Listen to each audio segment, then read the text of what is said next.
Hi students, 9th standard maths, exercise 3.11, question number 1, subdivision 3.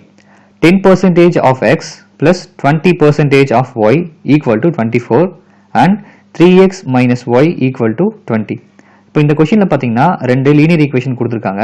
அதுல ஒரு equation பாத்தீங்கன்னா standard ஃபார்ம்ல இருக்கு. இன்னொரு ஈக்குவேஷன் பெர்சன்டேஜ்ல கொடுத்திருக்காங்க. சோ ஃபர்ஸ்ட் பெர்சன்டேஜ்ல கொடுத்திருக்க இந்த ஈக்குவேஷனை ஸ்டாண்டர்ட் ஃபார்முக்கு சேஞ்ச் பண்ணிக்கணும். சேஞ்ச் பண்ணதுக்கு அப்புறம் நம்ம as usual சப்ஸ்டிடியூஷன் மெத்தடை யூஸ் பண்ணி இதை நம்ம சால்வ் பண்ணிடலாம். சோ இதோட சொல்யூஷன் பாருங்க. ஃபர்ஸ்ட் கொடுத்திருக்க இந்த ஈக்குவேஷன்ஸை எடுத்துக்கலாம்.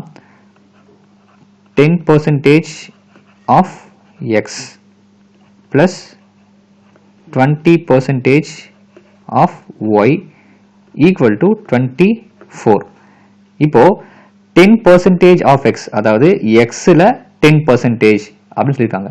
நமக்கு இந்த percentage notation வந்தாவே இதை நம்ம 100ஆல டிவைட் பண்ணிக்கணும். ஸோ 10% அப்படின்றத 10/100 அப்படின்னு எடுத்துக்கலாம். 10% of x அப்படின்னா 10/100 into x, அதாவது xல 10/100 பார்ட், அதாவது xல 10% அப்படின்றது தான் 10/100 into x அப்படின்னு எடுத்திருக்கோம். பிளஸ் இப்போ இதே போல 20% of y எப்படி எழுதலாம் அப்படின்னா 20/100 into y அப்படின்னு எழுதலாம். Equal to 24. இப்போ இந்த ஈக்குவேஷன்ஸ்ல பாத்தீங்கன்னா டினாமினேட்டர்ல நமக்கு ஒரு வேல்யூ இருக்கு. ஒரு ஈக்குவேஷன் அப்படின்னாவே டினாமினேட்டர்ல நமக்கு எதுவுமே இருக்கக்கூடாது. ஸோ இதை நம்ம சிம்பிளை பண்ணிடலாம். ஒரு ஜீரோவுக்கு இங்கே ஒரு ஜீரோ கேன்சல் பண்ணிடலாம். அதே போல் இங்கே ஒரு ஜீரோவுக்கு இங்கே ஒரு ஜீரோவை கேன்சல் பண்ணிடலாம். இப்போ நெக்ஸ்ட் ஸ்டெப்பில் பார்த்தீங்கன்னா x/10 plus 2 into y 2y/10 equal to 24 அப்படின்னு இருக்கு. இங்கே 1 into xன்றதுனால ஒரு எக்ஸை வெறும் x அப்படின்னு போட்டிருக்கோம். இங்கே 2 into y 2yன்னு போட்டிருக்கோம். டிவிஷனில் இருக்க இந்த 10 நம்ம அப்படியே எழுதியிருக்கோம். இப்போ நெக்ஸ்ட் ஸ்டெப்பில் என்ன பண்ணோம் அப்படின்னா இந்த ரெண்டு ஃப்ராக்ஷனோடைய டினாமினேட்டர் ஒரே மாதிரி இருக்கு. ஸோ இதை நம்ம காமனாக எழுதிக்கலாம். x plus 2y whole divided by 10 which is equal to 24. ஒரு ஈக்குவேஷன் அப்படின்னாவே டினாமினேட்டர்ல நமக்கு எந்த நம்பரும் வரக்கூடாது. அதாவது 1 தவிர வேற எந்த நம்பரும் இருக்கக்கூடாது. இங்க பாத்தீங்கன்னா 10 இருக்கு. ஸோ இந்த 10 ரைட் சைட்ல மூவ் பண்ணிக்கலாம். இங்க டிவிஷன் இருக்கு, இந்த பக்கம் வரும்போது மல்டிப்ளை ஆயிடும். So x plus 2y equal to 24 into 10 240. இப்போ இங்கே பார்த்தீங்கன்னா x plus 2y equal to 240 அப்படின்னு ஒரு ஸ்டாண்டர்ட் ஃபார்மில் ஈக்குவேஷன் சேஞ்ச் ஆயிடுச்சு. இதை வந்து ஈக்குவேஷன் நம்பர் 1 அப்படின்னு எடுத்துக்கலாம். கொஸ்டினில் பார்த்தீங்கன்னா இன்னொரு ஈக்குவேஷன் கொடுத்துருக்காங்க 3x minus y equal to 20. இது ஆல்ரெடி பார்த்தீங்கன்னா ஸ்டாண்டர்ட் ஃபார்ம்லேயே இருக்குது. ஸோ இதை டேரெக்டாகவே நம்ம எழுதிக்கலாம். 3x minus y equal to 20. இதை வந்து ஈக்குவேஷன் நம்பர் 2 அப்படின்னு எடுத்துக்கலாம். இப்போ இந்த ரெண்டு ஈக்குவேஷனையும் நம்ம சால்வ் பண்ணோம். இதை சால்வ் பண்ணுறதுக்கு சப்ஸ்டிடியூஷன் மெத்தடை யூஸ் பண்ணோம். ரெண்டு ஈக்குவேஷனில் எந்த ஈக்குவேஷனுடைய கோஎஃபிஷியன்ட், அதாவது வேரியபிளுடைய கோஎஃபிஷியன்ட் 1 அப்படின்னு இருக்கோ அதோட கண்டிஷனை நம்ம எடுத்துக்கணும். இப்போ இங்கே பார்த்தீங்கன்னா ரெண்டு ஈக்குவேஷனில் ஃபர்ஸ்ட் ஈக்குவேஷனில் பார்த்தீங்கன்னா எக்ஸோட கோஎஃபிஷியன்ட் 1 அப்படின்னு இருக்கு. செகண்ட் ஈக்குவேஷனில் ஒய்யோட கோஎஃபிஷியன்ட் 1 அப்படின்னு இருக்கு. இப்போ இந்த ரெண்டு ஈக்குவேஷனில் எந்த ஈக்குவேஷனை வேணாலும் நீங்கள் சூஸ் பண்ணிக்கலாம். இப்போ நான் வந்து ஃபர்ஸ்ட் ஈக்குவேஷனை சூஸ் பண்ணிக்கிறேன். இந்த ஃபர்ஸ்ட் ஈக்குவேஷனில் இருக்கக்கூடிய xy கோஎஃபிஷியன்ட் 1 அப்படின்னு இருக்கு. ஸோ இந்த x அப்படியே வச்சுக்கிட்டு இந்த 2y ஆப்போசிட் மூவ் பண்ணிக்கலாம். So x is equal to 240. இந்த பிளஸ் 2y இந்த பக்கம் வரும்போது மைனஸ் 2y மாறிடும். ஸோ நமக்கு எக்ஸுக்கு ஒரு கண்டிஷன் கிடைச்சிருக்கு. இப்போ இந்த எக்ஸுக்குரிய இந்த கண்டிஷனை ஈக்குவேஷன் 1ல இருந்து நம்ம ஃபார்ம் பண்ணியிருக்கோம். ஸோ ஈக்குவேஷன் 1ல இருந்து கண்டிஷன் ஃபார்ம் பண்ணோம் அப்படின்னா அந்த ஃபார்மை ஈக்குவேஷன் 2ல அப்ளை பண்ணிடணும். ஸோ ஈக்குவேஷன் 2 எப்படி சேஞ்ச் ஆகுதுன்னு பாருங்க.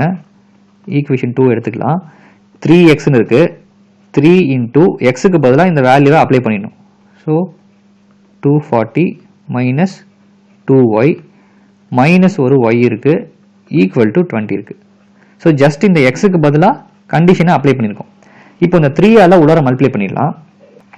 So 3 24s are 72. So 3 into 240 720 minus 3 2s are 6. 6 into y 6y minus ஒரு y வெளியில் இருக்கு ஈக்குவல் டு 20. இப்போ இந்த ஒய்யோட டேர்ம்ஸ் எல்லாத்தையும் கம்பைன் பண்ணிடலாம். இந்த 720 அப்படியே எடுத்துக்கிட்டு minus 6y minus y simple ரெண்டும் ஒரே மாதிரி இருக்கனால அதை ஆட் பண்ணோம். So minus 6y minus 1y add பண்ணோம் அப்படின்னா minus 7y அப்படின்னு கிடைக்கும். Equal to 20. இப்போ நமக்கு ஒய்யோட வேல்யூ வேணும் அப்படின்னா அந்த ஒய்யோட டேர்ம் மட்டும் அப்படியே வச்சுக்கிட்டு கான்ஸ்டன்ட் டேர்மை ஆப்போசிட் மூவ் பண்ணிடணும், விச் மீன்ஸ் குரூப்பிங் பண்ணிக்கணும். ஸோ இங்கே பார்த்தீங்கன்னா இந்த -7y அப்படியே வச்சுக்கலாம், ஈக்குவல் டு 20. இந்த 720 இந்த பக்கம் வரும்போது -720 மாறிடும். இப்போது நெக்ஸ்ட் ஸ்டெப்பில் பார்த்தீங்கன்னா -7y equal to 20 - 720 is equal to -700 அப்படின்னு கிடைக்கும். இப்போ ரெண்டு சைட்லேயும் மைனஸ் இருக்கிறனால மைனஸை கேன்சல் பண்ணிக்கலாம். இப்போ நமக்கு ஒய்யோட வேல்யூ வேணும் இல்லையா, ஸோ ஒய்யை அப்படியே வச்சுக்கிட்டு இந்த பக்கம் 700 இருக்குது, இந்த 7 இந்த ஒய் கூட மல்டிப்ளிகேஷனாக இருக்குது, இந்த பக்கம் வரும்போது டிவிஷன் ஆகிடும்.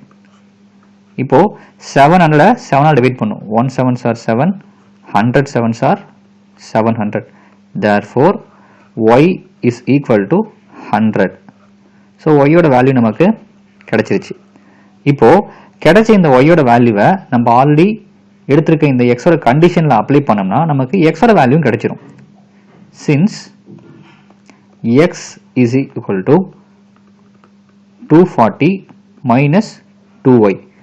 இப்போது இந்த கண்டிஷனில் ஒய்க்கு பதிலாக நம்ம கண்டுபிடிச்ச இந்த வேல்யூ அப்ளை பண்ணோம். So 2 into 100. ஸோ இதை சிம்பிளை பண்ணோம் அப்படின்னா X equal to 240 minus 2 into 100 200. So 240லேருந்து 200 மைனஸ் பண்ணிட்டோம் அப்படின்னா நமக்கு 40 அப்படின்னு கிடைக்கும். ஸோ எக்ஸோட வேல்யூ பார்த்தீங்கன்னா 40 அப்படின்னு கிடைச்சிருக்கு. Therefore the solutions are x equal to 40 and y is equal to 100. That's all.